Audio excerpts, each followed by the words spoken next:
Ladies and gentlemen, welcome aboard the Wright Flyer. I'm Randy Wright, and I'll be your captain on this solo flight special edition of our state-of-the-art radio program. Folks, this will be the final boarding call, so if you please, claim your seats, fasten your seatbelts, kick back, relax, and enjoy the show while I go ahead and delve into the pre-flight checklist, as there really is a lot of news and information to get to before I may fully indulge you with your in-flight entertainment. Well, folks, we see that once again our police are being targeted by the Department of Justice. Once again, it involves a black shooting. And of course, this is not a news case, it's one that already happened. One in which the strains of identity politics came to the foray once again, placing the entire nation in jeopardy. We've oft-times reiterated on previous episodes of Radio Aviation Excellence the Wright Flyer just how dangerous it is to break into these competing, disparate factions, and we see that it comes to the forefront. This time, it's from Minnesota. The Minnesota police officer involved in the Philando Castile death has been charged with manslaughter. So again, we see that our nation's law enforcement officers, those brave men and women who don the uniform of their local community in order to go out and preserve the peace and ensure the domestic tranquility, are being punished for doing their jobs. Why?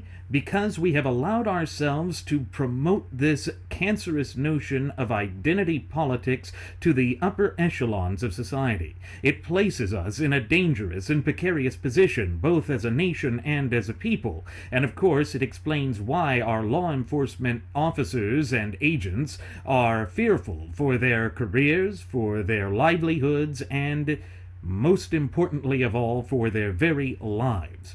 This is something that I've mentioned before. It goes back to the beginning of the Barack Hussein Obama regime, when he first assumed the reins of political power in this once thriving and flourishing representative republic and vibrant community of popular sovereigns of ours.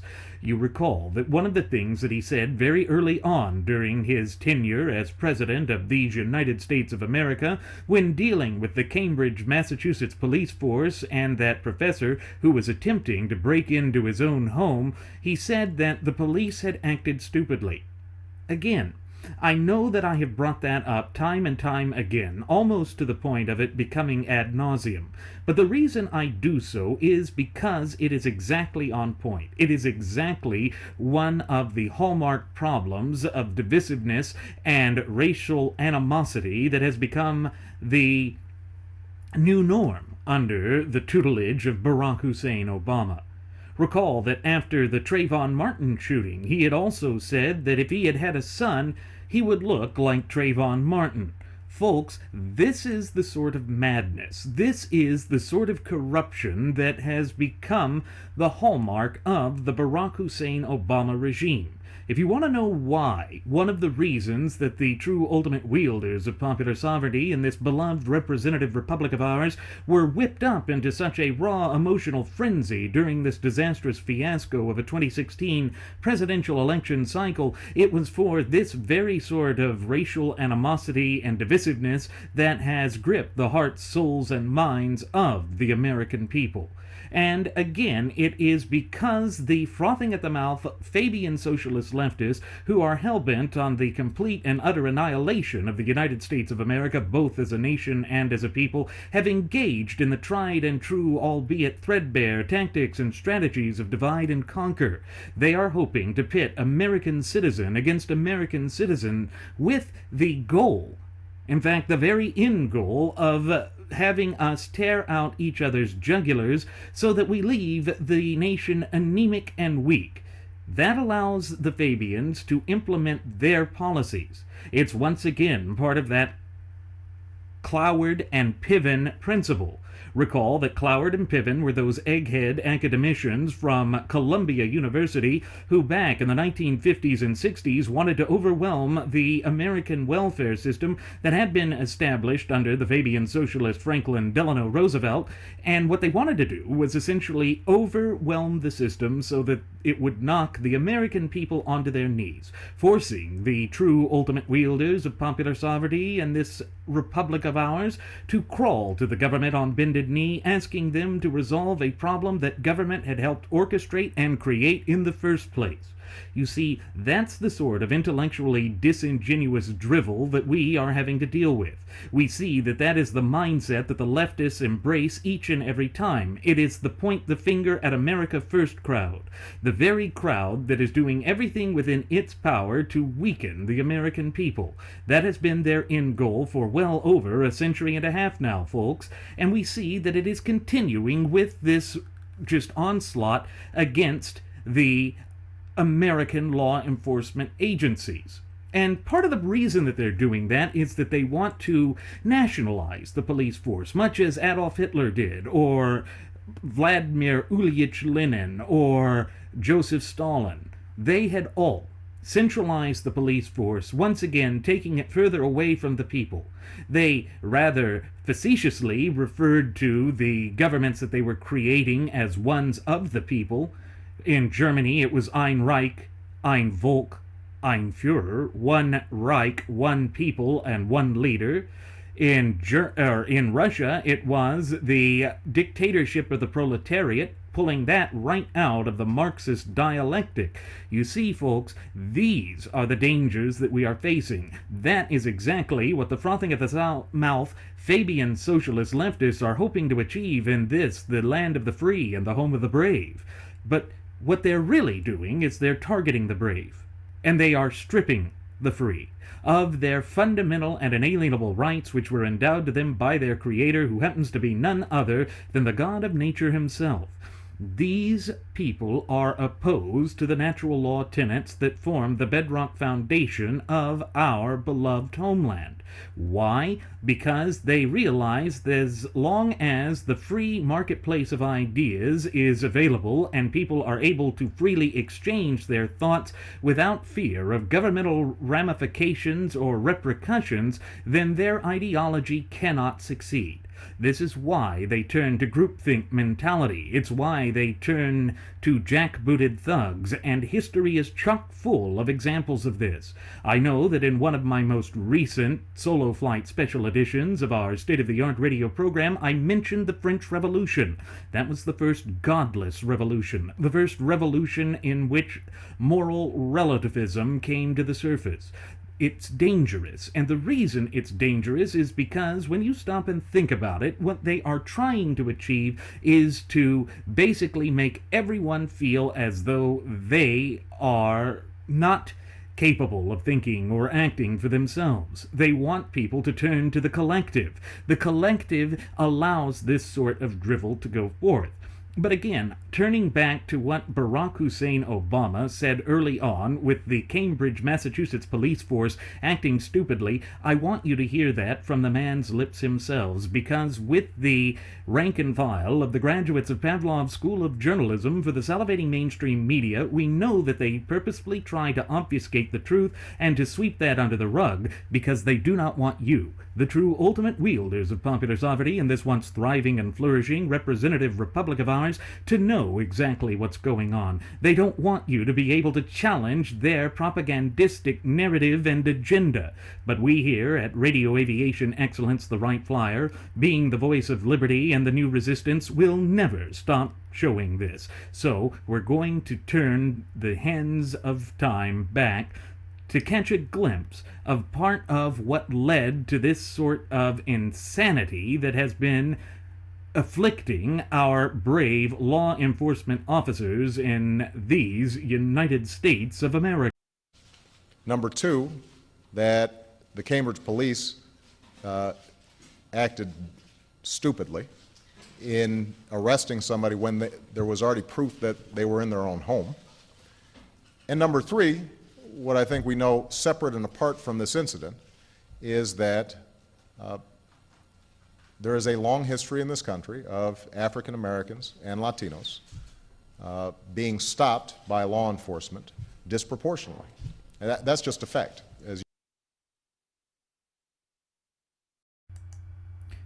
You heard it from the man's own lips. He said that the police acted stupidly and that there is a disproportionate treatment with respect to blacks and Latinos and being arrested by the nation's law enforcement officers and agencies. Well, here's the thing.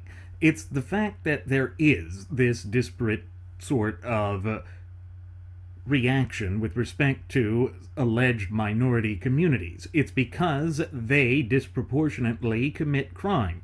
The frothing at the mouth Fabian socialist leftists attempt to say that that has to do with the fact that there is some sort of systemic racism within the hearts, souls, and minds of everyone who dons the uniform of their community. In fact, they go so far as to say that each and every one of us is racist. And that's part of this drivel that they put forth. That's part of the tried and true, albeit threadbare, tactic and strategy of divide and conquer that is always implemented and utilized by the frothing at the mouth Fabian socialist leftists, and of course their allies in the rank and file of the graduates of Pavlov's School of Journalism for the salivating mainstream media never allow a crisis to go to waste. They never allow a situation like this to just be reported in a factual and objective fashion. No, they have to fan the flames of animosity and hatred. Why? Because what they are attempting to achieve is a propagandistic narrative and agenda. One that really does break the United States of America down into disparate and competing factions. And of course, as I've mentioned on previous episodes of Radio Aviation Excellence, the Wright Flyer, one of the things that George Washington, the father of our nation, warned us about in his farewell address was to explicitly avoid allowing ourselves to be divided up into these disparate and competing factions. The reason that he said this is because it is so easy to lose sight of the overarching picture of what it is that defines us both as a nation and as a people. Of course, that is none other than our shared United States Constitution, which, pursuant to Article 6, Clause 2, what is referred to in the common vernacular as the Supremacy Clause, is none other than the United States Constitution itself. That is the supreme law of the land, based on those immutable and timeless natural law tenets that form the bedrock foundation of not only the Constitution, but also our representative republican form of government. This is what the socialists and the graduates of Pavlov's School of Journalism for the salivating mainstream media don't want you to know. They don't want you to think for yourselves. They don't want you to be able to act for yourselves, because again, that weakens their position. That forces them to actually have to compete in the free marketplace of ideas. And as I said, that is something that they both loathe and despise. The reason, of course, is that they know that their ideology would be viewed as divisive, hateful, and theft by any other name. And they simply cannot afford to allow that to go forward challenged in such a way, because they realize that they have no logical response to the real arguments, those based in sane, ration, and reason, to be able to defend their defenseless or indefensible positions. Therefore, they engage in this type of raw emotionalism. It's why my first officer, Jeremy Grapenton, and I have so oft times warned on previous episodes of our state-of-the-art radio program that we should do everything in our power to avoid allowing ourselves to be whipped up into histrionics. It's because when we are in that raw emotional state, whipped up into a point of hysteria, we lose our mental faculties and capabilities and allow ourselves to be easily manipulated by those who have ulterior and nefarious motives. That is something that we see throughout time and history. It is one of those unmistakable aspects of the human condition. And therefore, when you realize what the threat and the danger of it is, you can do certain things to help protect yourself and to avoid that situation and scenario from coming to the forefront. Of course, it does require a diligent and exerted effort on the part of the true ultimate wielders of popular sovereignty in this once thriving and flourishing representative republic of ours, but if there is any people on the face of God's green earth who are capable of doing this, it is the American people. We are a good and decent people. That is just a part of our nature. And of course, one of the things that Barack Hussein Obama said, other than the Cambridge, Massachusetts police force acted stupidly when arresting that professor who was literally breaking and entering into the home, and contrary to what he said there, they did not know that that professor had lived there. And would you believe them anyway? I wouldn't believe anyone breaking into their home until I had a chance to get back to the station and check it. But anyway, not only did he say that, he would later go on to say, during his tutelage as Commander-in-Chief of these United States of America, that racism is an inherent part of the DNA of our country. In other words, it is the politics of victimhood. This is what the frothing at the mouth Fabian socialist leftists have become expert in. They have been forcing us to accept this drivel as if it is the truth, and therefore they can continue to push and say that the victimhood mentality is one that we should accept. It's one that we will never be able to overcome. But of all the nations on God's green earth, the United States is truly the most egalitarian. Why? Because again, we are based on those immutable natural law tenets. Look back to the poetic language that Thomas Jefferson penned in our Declaration of Independence. We hold these truths to be self-evident, that all men are created equal, and that they are endowed by their Creator with certain fundamental and unalienable, which merely means inalienable rights, and that among these are life, liberty, and the pursuit of happiness. That is something that applies to each and every one of us. It draws back to that old adage that the United States of America is a nation of laws and not of men. That is speaking to equal protection under the law. The 14th Amendment is very powerful, as is the 5th Amendment. Due process and equal protection under the law are designed to protect us, are designed to prohibit the United States of America becoming some sort of class-based system, or even a race-based system. This is where the major disagreement between true dyed-in-the-wool constitutional compositionists and the so-called alternative or alt-right really comes to the foray. The alt-right believe in tribalism. They, like these domestic terrorist organizations such as Black Lives Matters, go forth and proclaim that the law should apply disparately to different groups based on the color of their skin.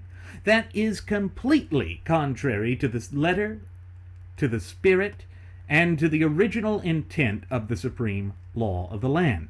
And of course, what the Supremacy Clause also states is that anything that is directly contradictory or contrary to the clear and concise language contained within its four corners is void ab initio, meaning that it lacks the binding force of law from the very outset. Again, it shows the sagacity and infinite wisdom and foresight of our founding fathers. Is our system perfect? By no means is it perfect, but it is the closest thing that humanity has ever achieved with regards to a perfect government. The proof of this is the fact that our Constitution is the longest contiguous or uninterrupted running constitutional document in the entire breadth and scope of the course of humanity. In other words, in all of world history, there has never been a more open, honest, nor stable or free system than that of these United States of America. Again, this is something you will never hear from the rank and file of the graduates of Pavlov's School of Journalism for the salivating mainstream media, because it would do fatal damage to their propagandistic narrative and agenda.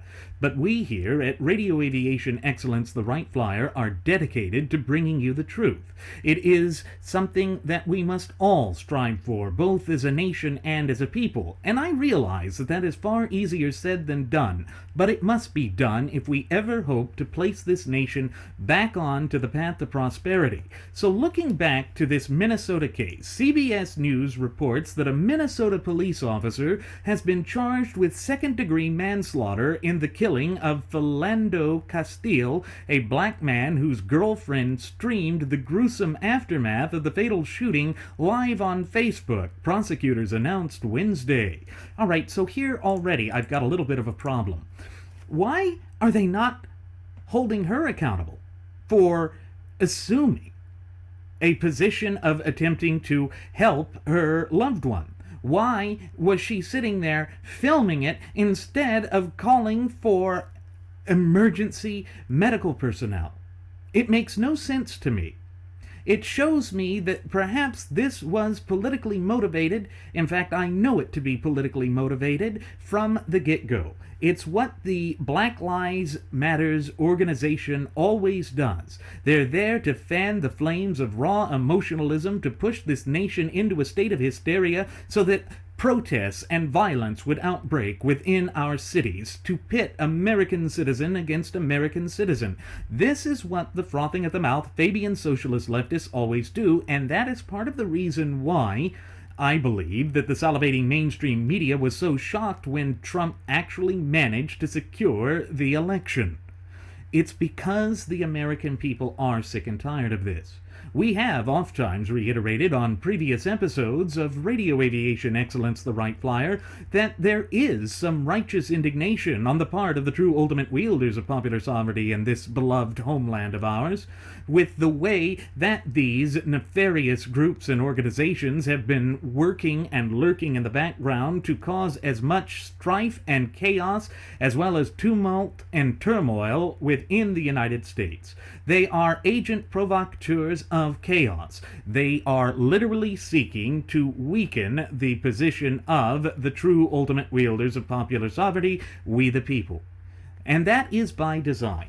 We know that when you look at the Marxist dialectic and the Communist Manifesto, that Karl Marx had preached that the only way that we could ever achieve communism would be through the auspices of violent revolution. He believed that history was linearly progressive, which nothing could be further from the truth. But this is what they preach. And it goes back to the Frankfurt School that arose in the ashes of World War I and then gained even greater prominence after the end of the Second World War, in which they started pushing a new notion. The new notion that they were pushing was known as cultural Marxism, where they're trying to say that a certain aspect of society can be attacked from within. You attack the pillars and history of society. And of course, that is something that the frothing at the mouth Fabian socialist leftists and their communist companions, or dare I say comrades, have engaged in all throughout history. One of the most glaring examples of this occurred under Chairman Mao in Red China shortly after they had successfully pushed out the Chinese nationalists, also known as the Kuomintang, under Generalissimo Chiang Kai-shek, and they engaged in what was called the Cultural Revolution. In other words, they went about attempting to eradicate traditional Chinese history. All of those great achievements that had occurred under the Chinese Empire were wiped out of the history books. Those who had the knowledge of their history were targeted for special and gruesome repression and oppression. That is the way of the left. That is the sort of dark and twisted machinations and ideology that they work with. They try to rewrite culture, irrespective of the detrimental and deleterious impact that will have on their community, their culture, as well as their society. They treat anyone who disagrees with the party line, anyone who steps out of line, as being mentally ill. They have to go to re-education camps. And, yes, we made light of that in the United States because it is so counterproductive and so contrary to our belief. You see, freedom of expression in these United States of America was so important that our founding fathers included it within the First Amendment to the Bill of Rights, or the first 10 amendments to the United States Constitution. It is important. It is a critical aspect of who we are, both as a nation and as a people. It's one of those things that we simply cannot ignore. Yet, we see that in our institutions of education, those ivory towers of academia from coast to coast and border to border, that the historical revisionists and the standard bearers of Common Core education are indeed attempting to put forth a sort of cultural revolution here in the United States. Just to the south of me, in Williamson County, Texas, there is a fight over a Confederate monument. In other words, what came out during the summer of political correctness, or the summer of 2015, is still raging right now as I sit here speaking into this microphone, conveying this message unto you, our cherished listening passengers and audience members. It shows that this cultural revolution, this idea of replacing the well-established history of these United States of America with revisionist Marxist history, is still in full swing. And no matter what one thinks of President-elect Donald J. Trump, I don't think he's going to be able to stop this. I don't think he's interested in stopping this. But by the very design of our federalist, constitutionally endowed, representative republic, he doesn't have the power or wherewithal to do that either. It falls squarely on the shoulders of the true ultimate wielders of popular sovereignty, we the people. That is by design. When you look at the opening lines to the preamble to our shared United States Constitution, you see that it is proclaimed in bold letters that we the people do ordain and establish this republic. It's a beautiful thing. It was something that had never been tried before. It was something that is truly revolutionary, something that is unique to the United States, something that we should be very proud of, because it speaks to the natural law tenets that underpin and form the bedrock foundation of our shared Constitution and indeed our very republic. We are blessed with the greatest birthright or inheritance of any people on the face of God's green earth. That inheritance and birthright is, of course, our fundamental and inalienable God-given rights, which are codified in the clear and concise language contained within the four corners of the Constitution. The Constitution defines us as a nation and as a people. It outlines and lays out the proper scope and application of government and mandates its proper use. But the problem is there are far too many in the political powers that be that simply wish to ignore this. They do not wish for the true ultimate wielders of popular sovereignty to have their rightful authority and positions of power. This is why we see that they continue to engage in this divisive and destructive notion of identity politics. Identity politics is really just a subset or a sub-faction of the twin cancerous doctrines of which we have declared war upon here at Radio Aviation Excellence, the Wright Flyer, those twin cancerous doctrines of political correctness and moral relativism. These ugly doctrines are literally being utilized as a weapon to bludgeon the popular sovereigns in this country. It is being utilized in such a way as to silence people, a way to skirt our freedom of expression and our cherished way of life. And again, St. Anthony police officer Jeremino Yanez shot the 32-year-old Philando Castile during a July 6 traffic stop in the St. Paul suburb of Falcon Heights. Castile's girlfriend, and you gotta love this, Diamond Reynolds, was in the car along with her young daughter at the time. The woman said Castile was shot several times while reaching for his ID after telling Yanez he had a gun permit and was armed. Ramsey County Attorney John Choi, whose office will prosecute the case, said Yanez shot Castile 7 times and that the evidence shows Castile was calm and complied with the officer's requests. Prosecutors believe Castile never tried to pull his handgun from his pocket, Choi said, adding that as Castile was dying, he moaned and uttered his final words, "I wasn't reaching for it." This may be the case, but the problem that I see right now is that there has been far too much of a push to hyper analyze this, not just hyper-analyze, but to push the American people into a raw emotional state of hysteria. We know that those nefarious elements who want nothing less than the complete and utter annihilation of these United States of America, both as a nation and as a people, have utilized this to advance and advocate for their own agenda.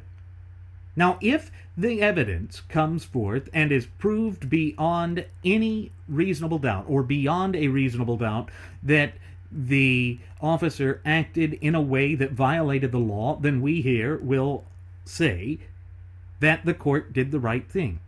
But it should not be tried in the court of public opinion. The court of public opinion does not have the same sort of protections available for the accused that our courts at law do.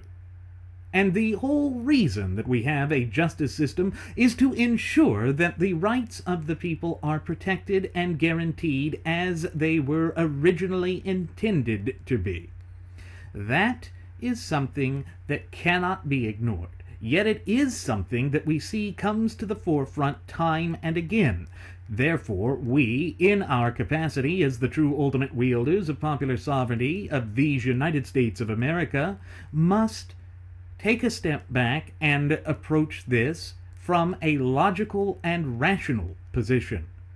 But I want you to listen to the president when he said that racism is a part of the DNA of the United States. When you listen to that, you will hear the sort of language that simply pours gasoline onto this raging inferno, threatening the domestic tranquility of the United States, because that is his ultimate end goal. It truly is. The statement that I posted on Facebook, we have seen tragedies like this too many times. The Justice Department, I know, has opened a civil rights investigation in Baton Rouge. The governor of Minnesota, I understand, is calling for an investigation there as well. As is my practice, given my institutional role, I can't comment on the specific facts of these cases. And I have full confidence in the Justice Department's ability to conduct a thorough and fair inquiry. I'm glad that not only is the Justice Department looking into it, I understand now that the governor of the state of Florida has formed a task force to investigate what's taking place. I think all of us have to do some soul searching to figure out how does something like this happen. And that means that we examine the laws and the context for what happened, as well as the specifics of the incident. But my main message is to the parents of Trayvon Martin. You know, if I had a son, he'd look like Trayvon. And, you know, I think they are right to expect that all of us as Americans are going to take this with the seriousness it deserves, and that we're going to get to the bottom of exactly what happened. As you can hear from those two different clips of President Obama discussing the race issue that exists in these United States of America, you see that he does have differing points of view. He attempts to try and walk back the things that he said in the past, such as, if I had a son, he would look like Trayvon, but again, it's all intellectually disingenuous. He is still pushing forth that narrative and agenda of embracing identity politics that truly has no place in an open, honest, but above all free society like that of the United States of America. It is something that we have encountered time and time again ad nauseum throughout his twin disastrous terms and his regime. But despite the fact that the political trends are changing in America, as was proved by the results of this 2016 presidential election cycle, the frothing at the mouth Fabian socialist leftists are refusing to back away from the tried and true tactics of divide and conquer. This is what they have been engaged in for well over a century and a half now, folks, and they see no reason to back away from it. They may be down for the count, but they are not out. They are still in this. They still believe that they can push their agenda. And believe me, when it comes time for the 2018 midterm elections, the frothing at the mouth Fabian socialist leftists are going to swing hard with identity politics. We can already see that that is part of their agenda now. There have been this rash of protests protesting the Electoral College results with respect to President-elect Donald Trump. Now, as you are well aware, we here at Radio Aviation Excellence, the Wright Flyer, do not think much of President-elect Trump.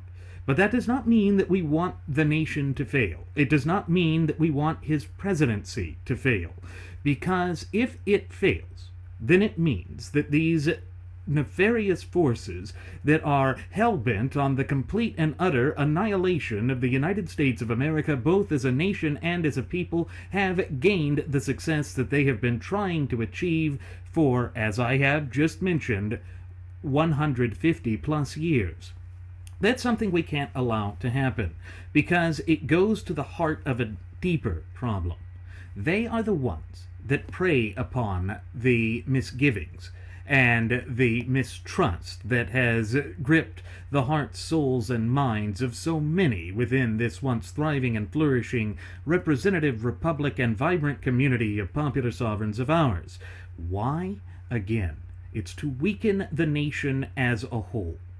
But when you stop and think about it, and you go back to our foundational documents that have guided us since the inception of this nation some 235 plus years ago, you see that the only thing that defines us, it's not our skin color, it's not our gender, it's not our religious creed or background.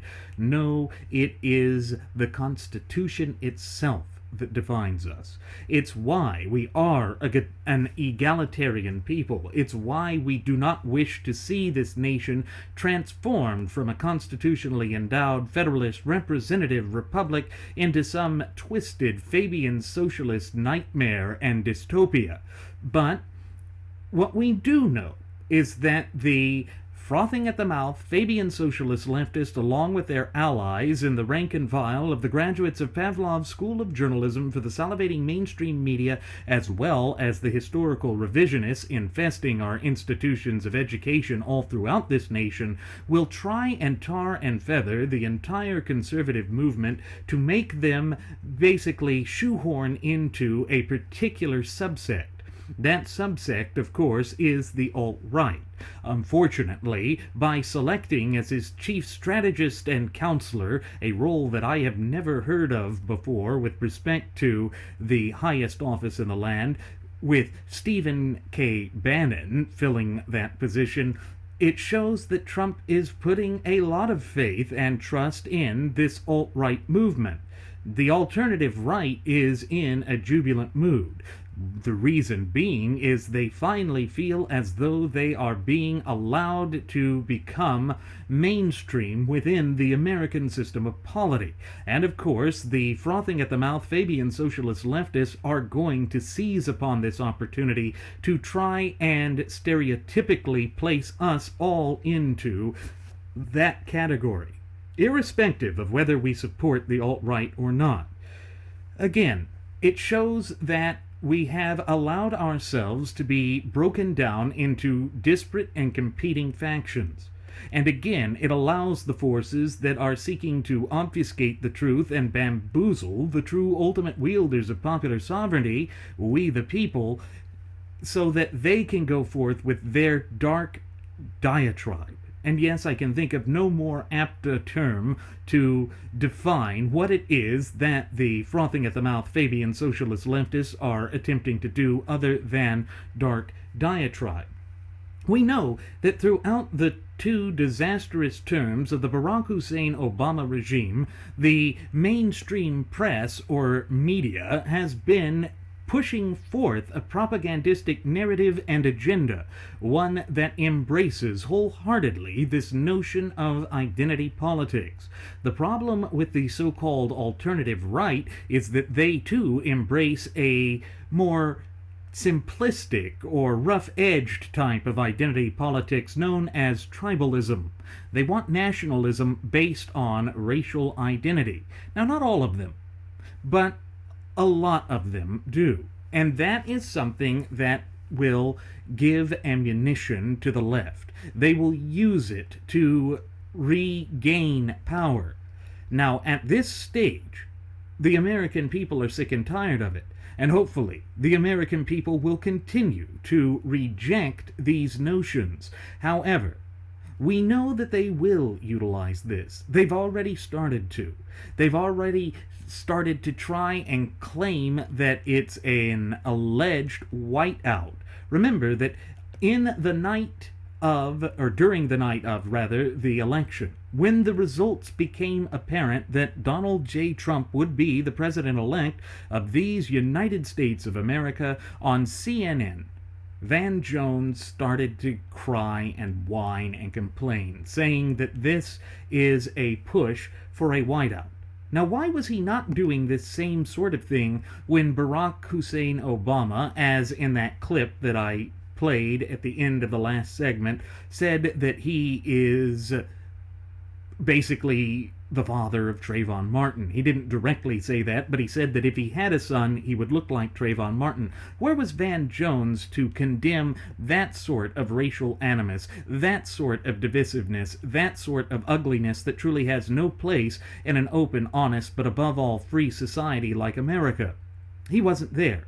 Because again, it was pushing for his narrative. It reminds me of what George Orwell said in Animal Farm. All animals are created equally, but some animals are more equal than others. That is part of the problem that we're facing. When identity politics or hyphenated Americanism is embraced in the mainstream of the American system of polity, it leads to that sort of insular and discrete minorities, as the legal parlance for it goes. But the problem is that we are not defined that way. The United States of America is based on equal protection and due process under the law. It recognizes that all of us, irrespective of socioeconomic class, race, gender, are American citizens, which means that each and every one of us are called upon to be the true ultimate wielders of popular sovereignty in this once thriving and flourishing representative republic of ours. Again, that is a message that the frothing at the mouth Fabian socialist leftists don't want you to realize. Because again, when it comes to that, it means that you carry absolute power and authority. The natural order of things, what we refer to as the natural law, that philosophy that defines us as a nation and as a people, speaks to what we are as a nation and as a people.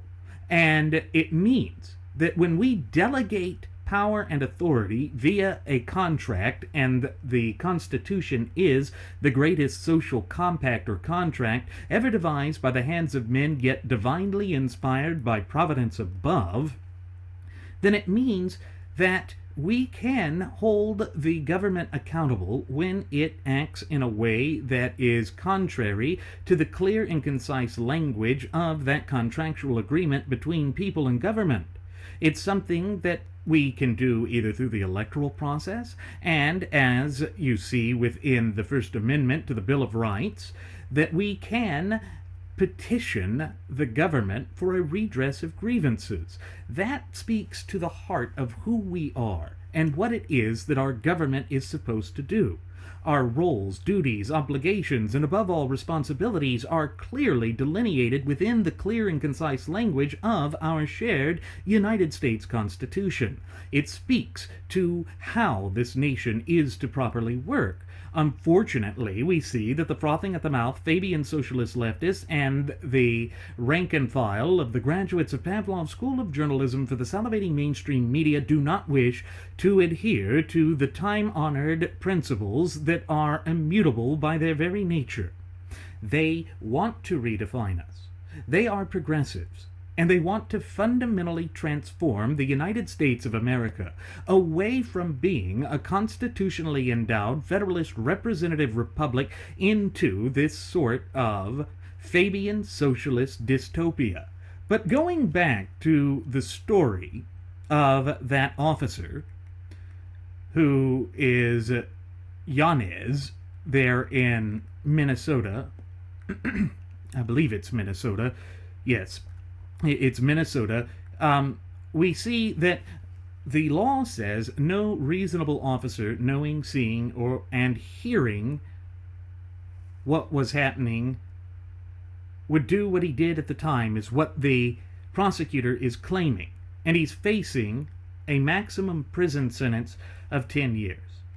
Now, without all of the facts, and without knowing exactly what transpired during that event, it is exceedingly dangerous to try this case within the court of public opinion. Because again, emotions are extremely high right now. Emotions are not going to work well to ensure that justice is achieved. If it is true that he overreacted or somehow broke the law, then yes, he should be held accountable for that. But we see that there is a lot of this selective enforcement of the law, and there is a lot of selective outrage by these nefarious groups such as Black Lives Matters. They will use this again to fan the flames of racial animus, to pit American citizen against American citizen with the ultimate hope that we tear out each other's jugulars and bleed the nation anemic. We cannot accept that. We cannot tolerate that because it is not reflective of the overarching image of the United States. And this whole notion of protesting Trump because Trump is supposedly a racist or what have you, I do not think he is personally one. I do think that he tried to gain or curry favor with white nationalists within the alternative right community. But again, that is such a Pandora's box that the left is playing with. It's one that's growing threadbare because it's like Aesop's fable of the boy who cried wolf. They have cried racism at any point when someone simply disagrees with the positions that they've gone forth with, and that has literally allowed this to transpire in such a way as to devalue true cases where there is animus. But it also mentions, or brings up, to my mind at least, another problem. The alleged hate crime legislation. That's essentially thought legislation. It is micromanaging things to the point of turning the law, which by its nature must be objective, into something that is purely subjective. It means that our rights are challenged in such a way as to violate the letter, spirit, and intent of the supreme law of the land. It shows that, again, we have to go back to the notion that the United States of America is a nation of laws and not of men, meaning that equal protection under the law is a quintessential cornerstone of our constitutionally endowed federalist representative republic. But this is again something that the left does not believe in. They will use anything and every opportunity to try and tear this nation apart. It's basically cultural Marxism on steroids, for lack of a better term. We see that again, They are fanning the flames of emotional animus. They want the United States of America in general, and the popular sovereigns in particular, to be in a phase of sheer unadulterated hatred and anger that makes them more malleable, like clay in a potter's hand. But the pot that they're hoping to create is an ugly one. It's one that is not reflective of the true nature of the better angels of our nature. We as a nation and as a people stand for and represent something far greater than what the left wants us to become. It's as Alexis de Tocqueville, that French historian and philosopher, said, that this would create what is known as a soft despotism. Soft in so much as it is pointing or painting a picture of the leadership being benevolent, working for the best interests of the people, when in fact nothing could be further from the truth. Freedom, self-accountability, and self-responsibility, working in tandem, thereby creating self-determination, those are the fundamental pillars of our blessed republic.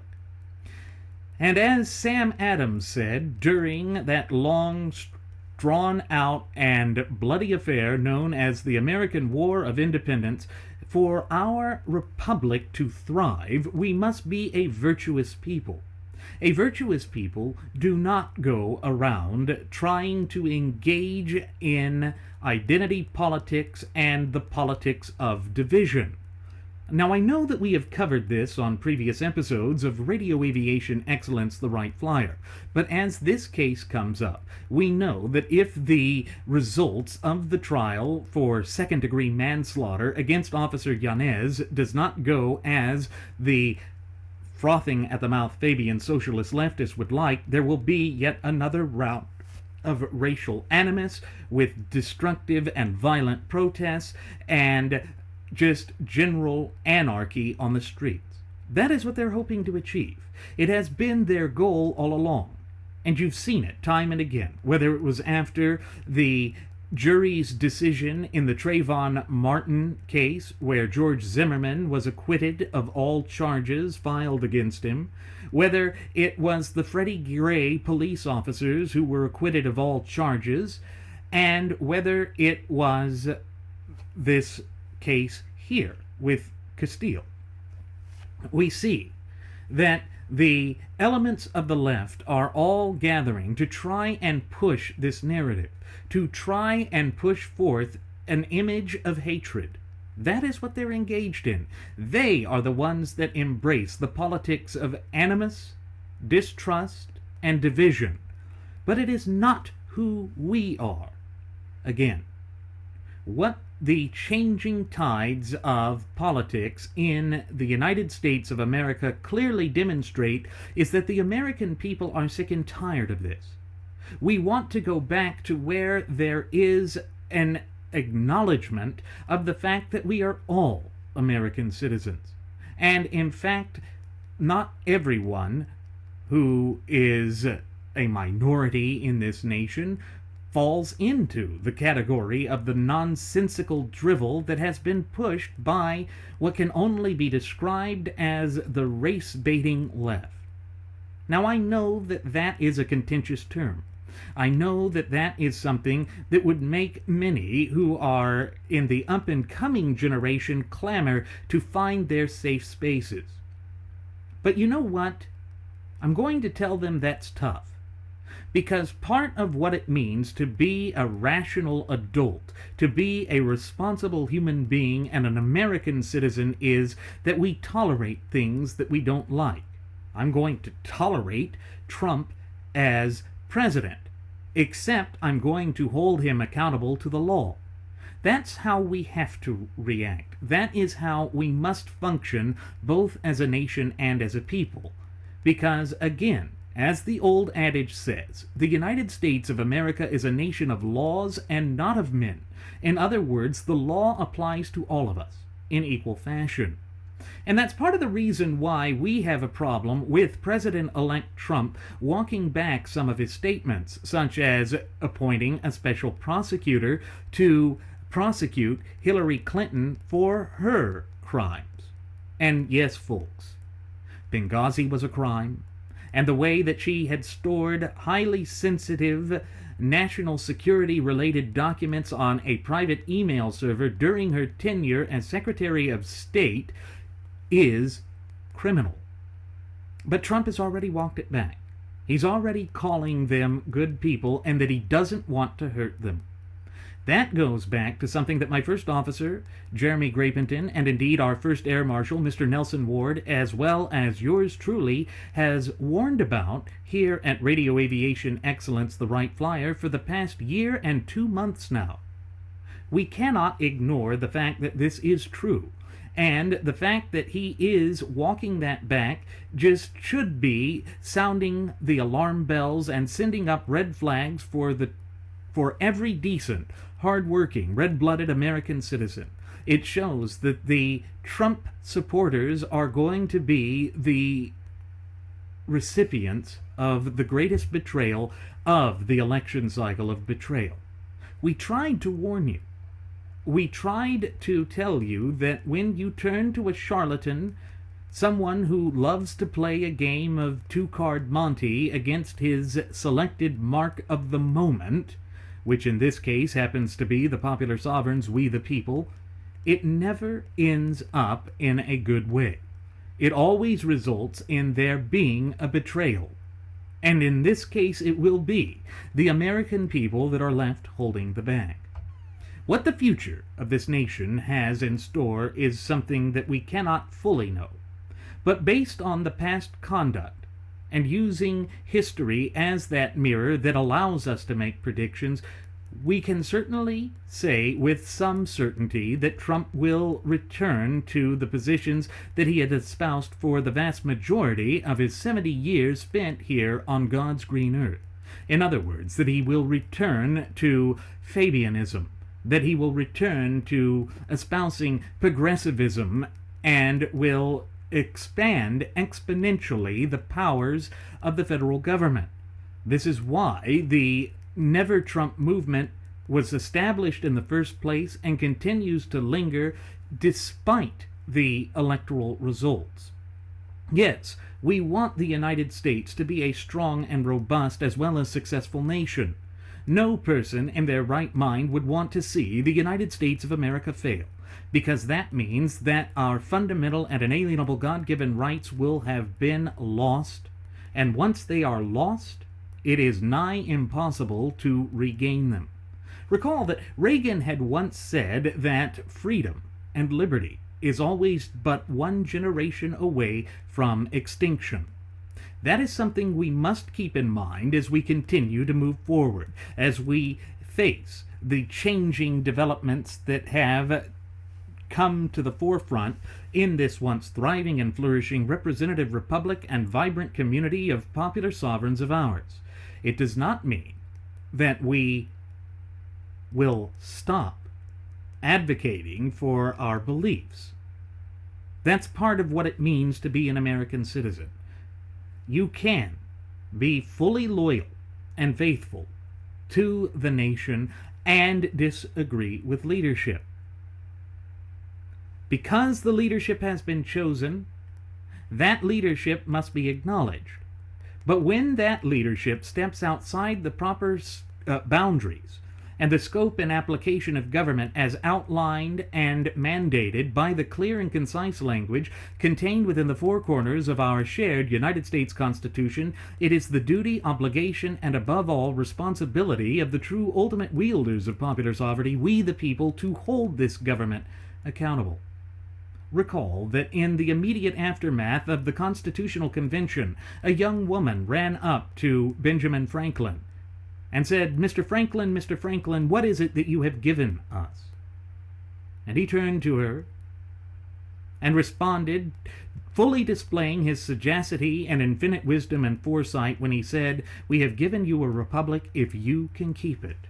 You see, the duty, obligation, and above all, responsibility of maintaining and proactively safeguarding our fundamental and inalienable rights, which were endowed to us by our Creator, the God of nature himself, falls on our shoulders and our shoulders alone. That is quite a hefty duty, obligation, and responsibility. But when we acknowledge and accept the fact that it is our role as United States citizens to embrace that duty and obligation as well as responsibility, then we can necessarily begin to place this nation back onto the path to prosperity. Trump, however, does need to prove to the American people that he will be a constitutional leader. And if he does not, or if he strays from that in any way, I am going to expect the Trumpidians to come forth and to hold him accountable. After all, it was their willingness to blindly trust him and to ignore the problems and concerns that a great many in this nation had with respect to the New York billionaire that allowed him to seize the reins of political power. The conditions were right for him to win, because Hillary Rotten Clinton was the weakest Democrat to essentially seize the nomination in the past half century. She was vulnerable. She was under investigation at the time that she was running for the highest office in the land. That is unprecedented. And yes, in some small fashion, we are entering into uncharted political waters here in the United States. But we do know that the Constitution remains as the supreme law of the land, and our duty, obligation, but above all responsibility of proactively maintaining and safeguarding our Republican form of government as well as our fundamental and inalienable God-given rights has not changed one iota. We are still tasked with that. And therefore, we here at Radio Aviation Excellence, the Wright Flyer, are still seeking to empower you, our cherished listening passengers and audience members, with the tools necessary to foster that fluent and working knowledge and understanding not only of our shared United States Constitution, but also our fundamental and inalienable God-given rights. Because without our rights, as my first officer has so oft times reiterated on previous episodes, we are left with nothing. That is not something that we can embrace, either as a nation or as a people. We must be stalwart in our defense of our liberties. And that means also that we reject this drivel of identity politics, because that is being utilized as a weapon to bludgeon the true ultimate wielders of popular sovereignty in America, we the people.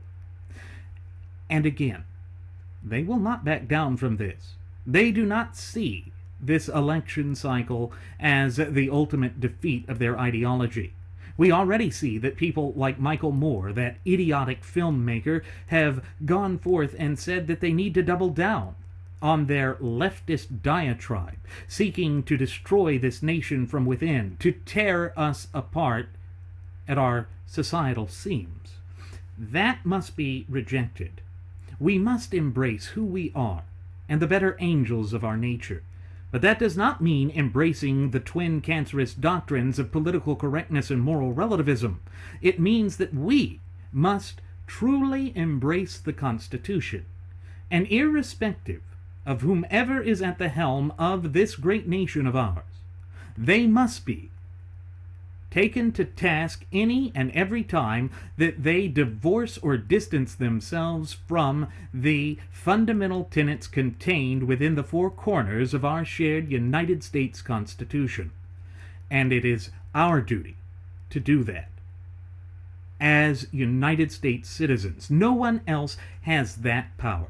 No one else has that authority. Remember, it was we the people that created this constitutionally endowed federalist representative republic of ours. No one else can claim that sort of ownership. Now, certainly, the federal government, as it becomes rogue, tyrannical, and ultimately illegitimate, will attempt to proclaim that. They will attempt to convince you that you are their servant. when in fact nothing could be further from the truth. The exact and polar opposite is what is true, and we must embrace that wholeheartedly. I want you to understand who you are, what you are. It doesn't change after you occupy the Oval Office. It magnifies who you are. It shines a spotlight on who you are. Because you have more authority, you can act on who you are. So if you disrespect women before you take office, you'll disrespect women when you're in office. If you accept the support of Klan sympathizers before you're in office, you'll accept their support while in office. What we see from that stump-thumping speech that Obama gave on behalf of Hillary Clinton before the election cycle reached its conclusion was that he was playing into this whole drivel of identity politics. Again, playing into that line that the frothing at the mouth Fabian socialist leftists always attempt to use. Divide and conquer. It really is what they try to achieve. And again, it ties directly into this notion of trying to weaken the United States both as a nation and as a people. But the problem is that he relied on that as his catch-all, the general thing that he would go to first and foremost, irrespective of what the issue was. We know that for the vast majority of his 2 disastrous terms as President of these United States of America, he relied upon that to basically bludgeon anyone who disagreed with his failed policy positions. That is something that went too far. It went so far as to basically make it threadbare. It's why in the last segment I said that it reminded me of Aesop's fable of the boy who cried wolf. When you use something like that over and over again, repetitively, to the point of ad nauseum, it loses its effectiveness. And that's the problem. The left doesn't fully realize that what they've done is they have utilized and embraced the divisive identity politics to such a degree that the American people are merely sick and tired of it. This was a rebuke of the use of that, this election cycle and the results.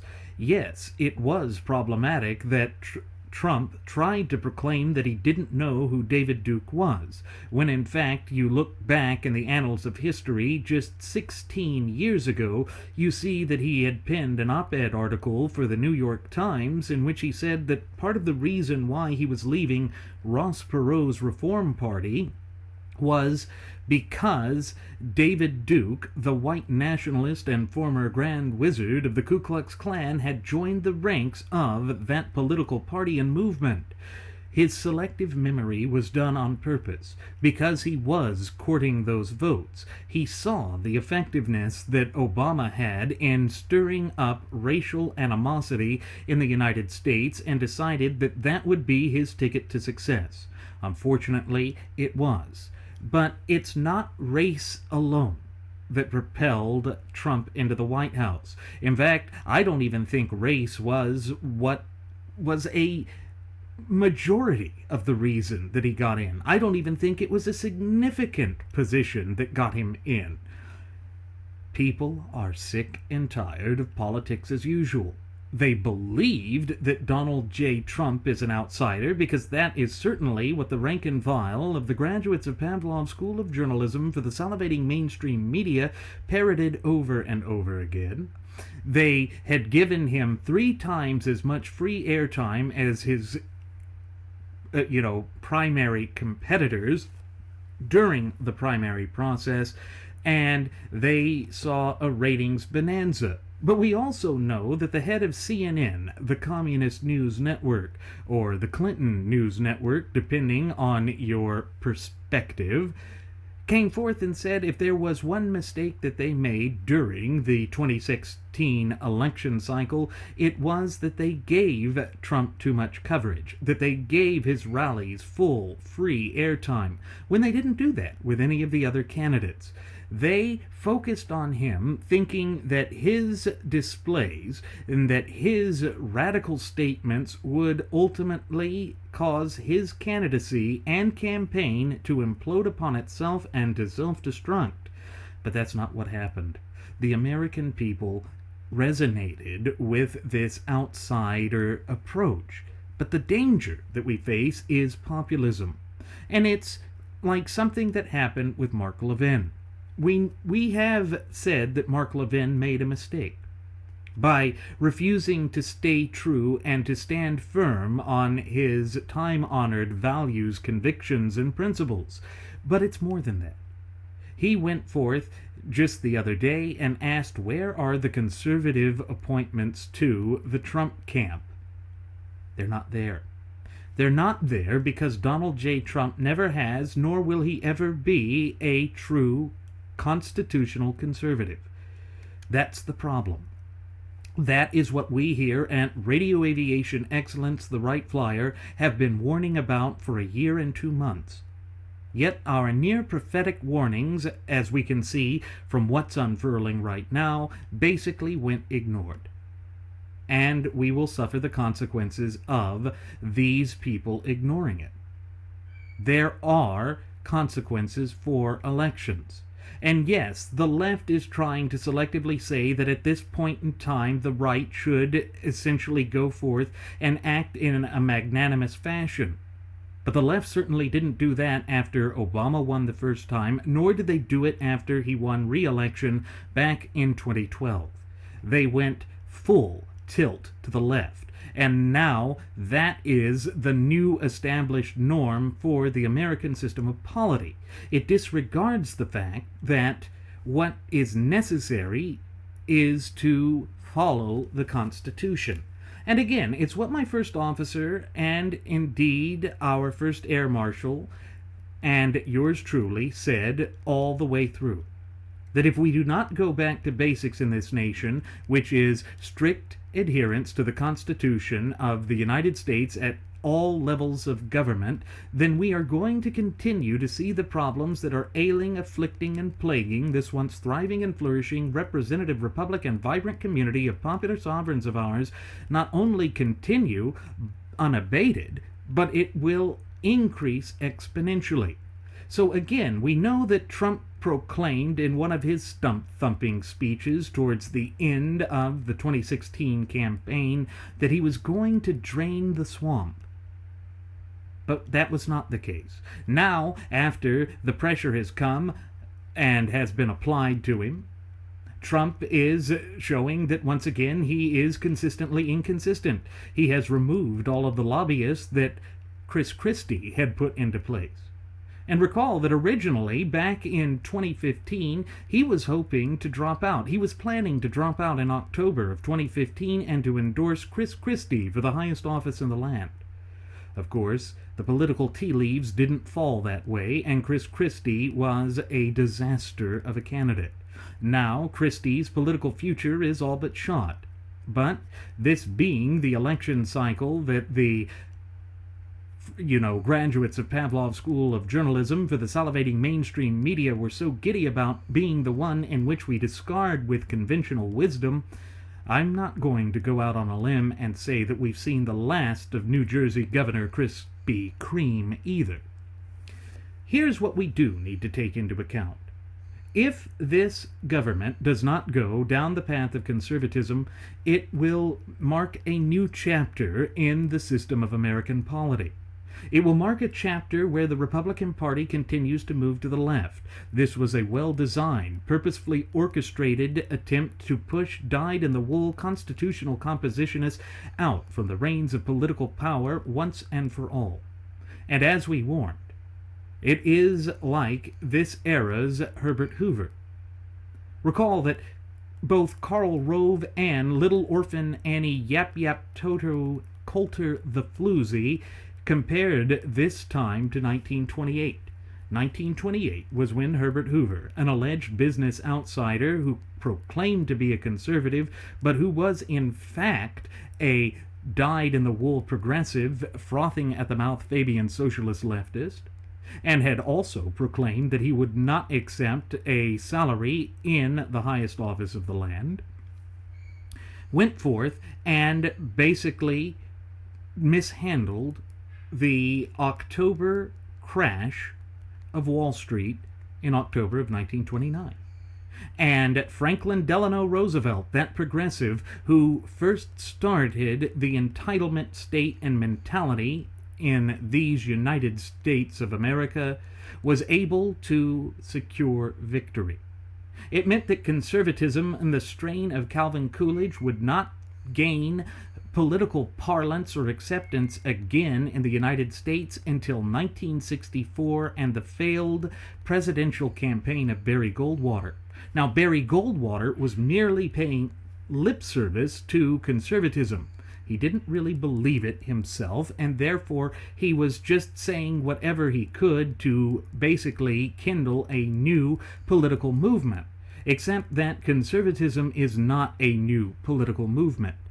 But again, as we have warned, since our premiere episode, which aired on September 11th of 2015, the dark and twisted game of semantics is being utilized by both aisles, or rather both sides of the political aisle.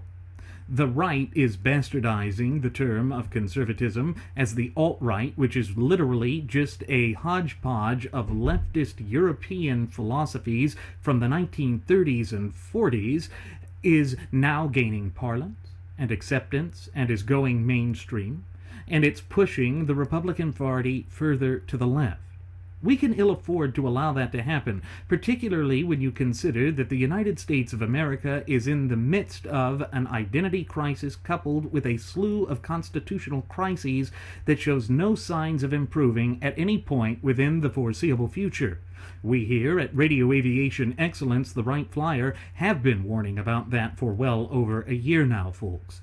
And it is high past time that we, in our capacity as the true ultimate wielders in this once thriving and flourishing representative republic of ours, come together, standing shoulder to shoulder in solidarity and unity, and to put our foot down, repeating that universally or near universally understood monosyllabic two-letter word of the English language of no. No, you cannot redefine us as a nation and as a people. No, you cannot transform the United States of America away from being a constitutionally endowed federalist representative republic into some frothing at the mouth Fabian socialist leftist dystopia. But it is going to be a difficult step, and identity politics are not going to go away. But we here in the right should be concerned about what is happening with respect to the reactions of the left to Trump's election. It shows that they are now more dedicated than ever to embracing the twisted ideology that they have been professing for over a half century, and in fact have been working towards so meticulously for 150 plus years. The Tech Guy blog has J.D. Rucker from the New Americana posting a piece. And he asked this question within the piece, why conservatives should be concerned about reactions from the left. He started this piece, which he published on November 17th, with America is in disarray, if you listen to the mainstream media. They say Donald Trump's transition team is floundering.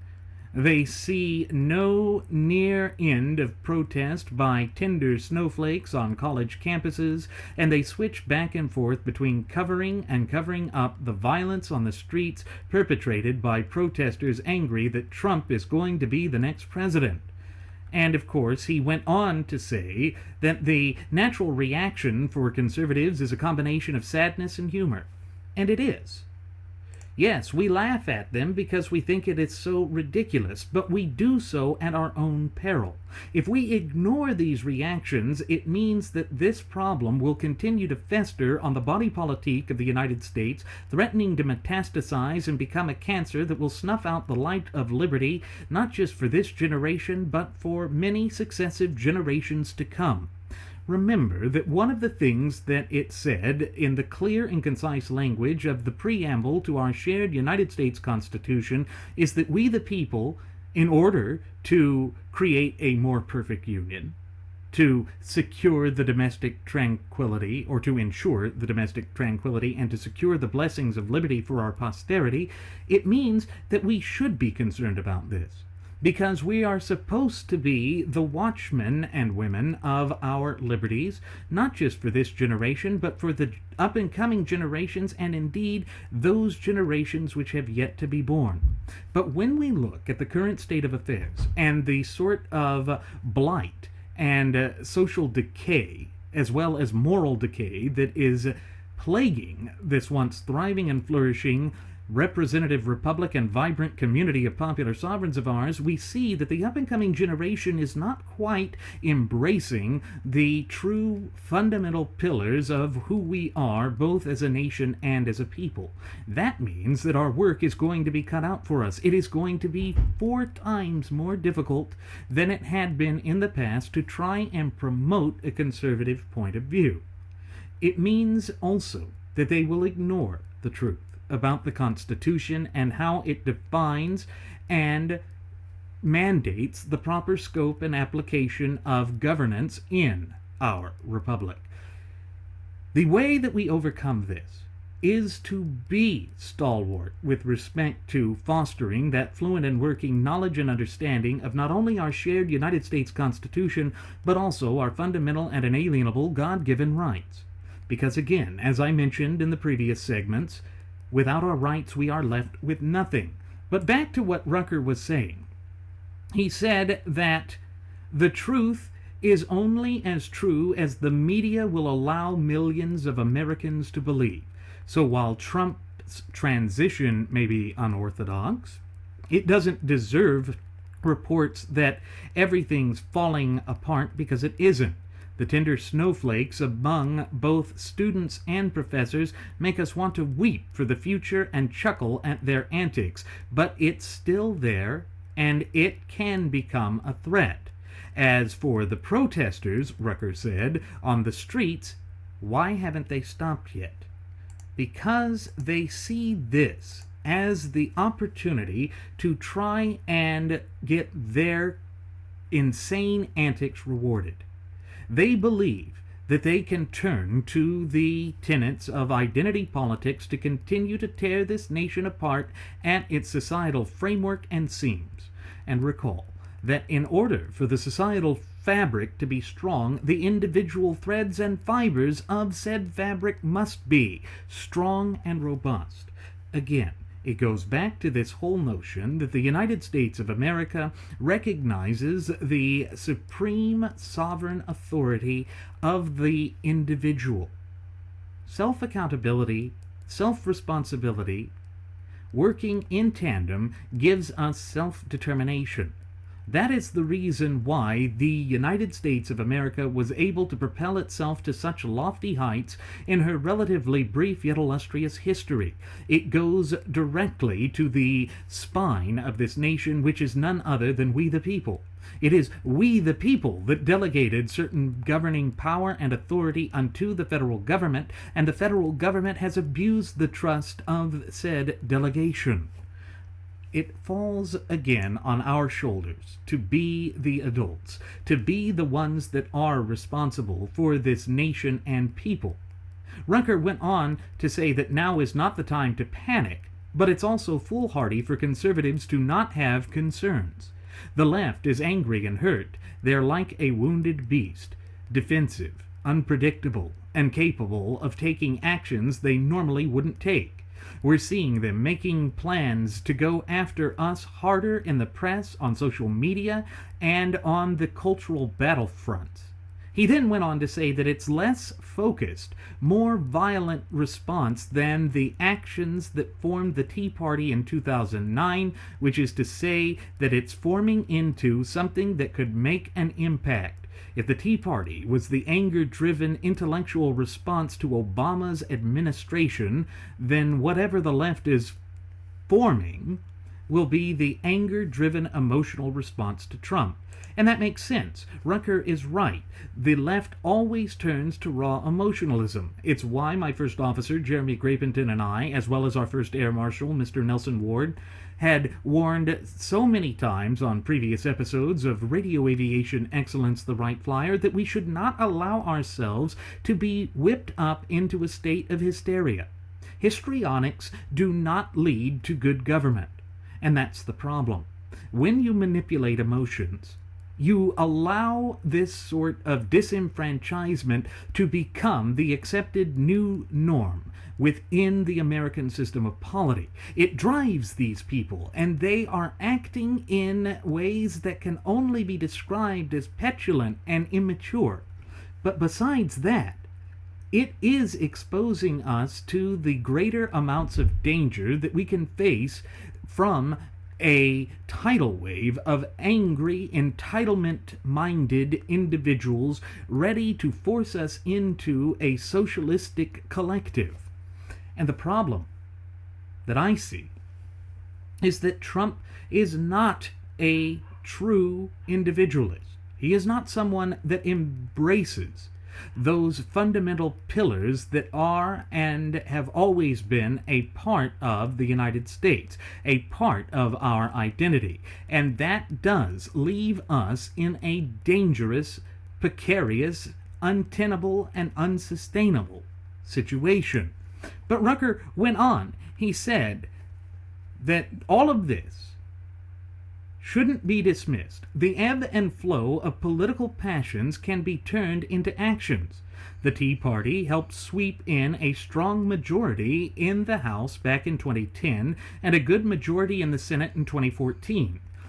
If the left can get organized behind their emotional responses, we could see the opposite result in 2018. That should terrify us all. And of course, it is terrifying, because we know that the frothing at the mouth Fabian socialist leftists are dedicated to utterly annihilating the United States, both as a nation and as a people. That has been their end goal for well over a century, and they are showing a willingness to double down on that, to become more ferocious in their approach, to make this a bloodbath the likes of which we have not seen in our relatively brief yet illustrious history here on God's green earth. If we ignore this developing trend, we do so at our own peril. And I don't think that that is something we can afford to do right now, particularly when we see that this developing regime, the Trump regime, is not one that embraces constitutional compositionism. It means that our fundamental and inalienable God-given rights are in greater peril and jeopardy than they have been at any other point of living memory.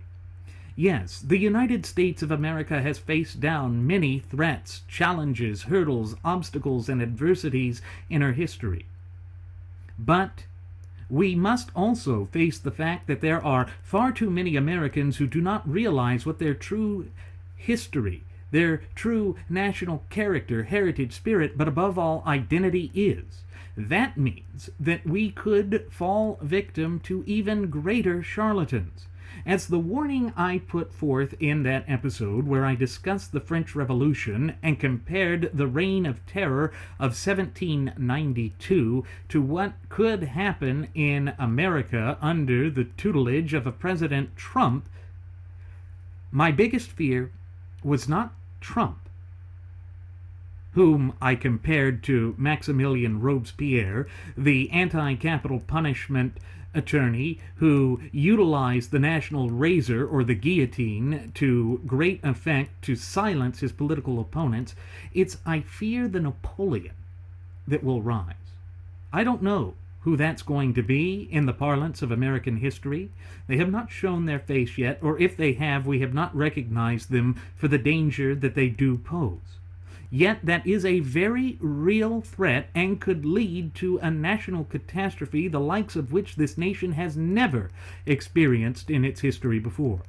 And it is something that we must be cognizant, wary, and aware of. Because if that develops, it would mean that our cherished liberties and our fundamental freedoms would be eradicated from this earth. We can ill afford that. As I've said before, the Constitution was battered and bruised under the tutelage of Barack Hussein Obama. It was harmed. But it is still there. It's why we took issue with the shallow, hollow, empty, and meaningless platitude that was the campaign slogan of the Trump train throughout the 2016 election cycle of Make America Great Again. The reason that we take issue entirely with that is because America never once ceased being great. America has always been great so long as the Constitution has been in place, and as long as the American people are free. Yes, we're not as free as we once were. And that has been a direct result of the nefarious and draconian efforts and initiatives of this rogue, tyrannical, and ultimately illegitimate federal government. There is no denying that. It is open and obvious for anyone who has been observing this with a modicum of objectivity to see. But, at the same time, we see that at the top of the ticket, we did not select a constitutionalist. Instead, we allowed raw emotionalism to whip us up into a state of just histrionics. And when you do embrace that sort of thing, that sort of destructive strain of emotionalism, it literally allows the reins of political power to be abused. If we are basically just hysterious about all that's happening, and hysterical about what is ahead of us, we will be blinded to what history shows us. We will miss the warning signs of what is just around the corner, and if that happens, we can face a very dark, turgid, terrible, and turbulent time in our nation's history.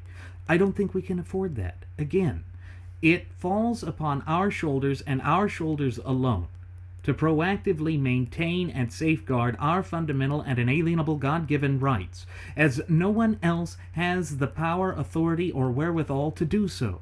It is by the very design of our constitutionally endowed federalist representative republican form of government that we the people serve in that role. You see, when you ignore the Constitution and distance and divorce yourself from it, it leads directly to the sorts of histrionics we're seeing. This hysteria is going to blow up and be channeled by a strongman. And that strongman will be like Napoleon, one that will inevitably lead to the collapse of the type of system that our founding fathers had. But while it is said that history is able to repeat itself, it never repeats itself in quite the same fashion. And that means that those of us who are seeing it will continue to try and warn the general populace. Because if we learn from the mistakes of the past, then we can prevent ourselves from repeating history. That is the beauty of what is available to us. And in this era of information, where we are constantly connected to a plethora of information, and we can fact-check those who are pushing forth the news, then we can begin to hold these people accountable, and we can bring this nation back from the brink of ruination. But it is going to take a concerted effort on our part to do so, and only we, as I have just mentioned, can do so. But as Rucker said, now is not the time for complacent celebration or gloating. The GOP has control. What they do with it over the next 2 years might not be enough if we don't combat the left's passionate rise. Everything can go as planned, and the GOP could still lose the House, Senate, and strides made at the states if we aren't aggressively putting down the leftist propaganda machine. This is a time for diligence. The opposition is rising. He's right. That is where we are. That is the danger that we're facing. And that is why we here at Radio Aviation Excellence, the Wright Flyer, have vowed to be the new resistance, to be the voice of liberty, because it is of the utmost importance that we do proactively maintain and safeguard our fundamental and inalienable God-given rights as only we can. That is why we ask you, our cherished listening passengers and audience members, please contribute to us. Please engage with us. When you do, it helps us spread the word of what is important for the United States of America. It helps us to go forth and engage those forces that are attempting to utterly annihilate the United States and all for which it stands and represents. If we continue to do that, then the hope for this nation has not faded, and we will once again overcome the hurdles, obstacles, and adversities that have been placed in our path at this time. That is the message of hope that we here at Radio Aviation Excellence, the Wright Flyer, deliver unto you. Now, with that said, it is time for us to begin our descent. I'm going to go ahead and send the flight attendant back for one last round of alcohol. Folks, she is not going to ask you what your race is, and she's not going to threaten you on that. She's just there to pour you some alcohol. As always, I'm your captain, Randy Wright, and I want to thank you for tuning in to our program. I invite you to leave any questions, comments, concerns, or suggestions you have in the comments, either here at our YouTube page, or on Google+, or on our Facebook page. And I also invite you to follow us at Twitter with the Twitter handle at Radio Aviation EX. One more time, folks, that's at Radio Aviation EX. And there you will find the departure board that lists my personal Twitter account, the personal Twitter account of my first officer, Jeremy Grapington, our Blogspot account where we're putting up the links to the video, as well as audio-only versions of our state-of-the-art radio program so that you can watch and listen however you so choose and at your leisure. And then you will find the Cafe Press account, which I'm also listing in the description of today's video, where you can find all sorts of trinkets and goodies, from hats, shirts, neckties, coffee mugs, drinking glasses, laptop sleeves and protectors, phone sleeves and protectors, tote bags, you name it, with either our original Radio Aviation Excellence, the Wright Flyer logo, First Class Passenger logo, and the two Uplifting America logos. Go ahead and take a look at that, folks, and give us a little bit of support.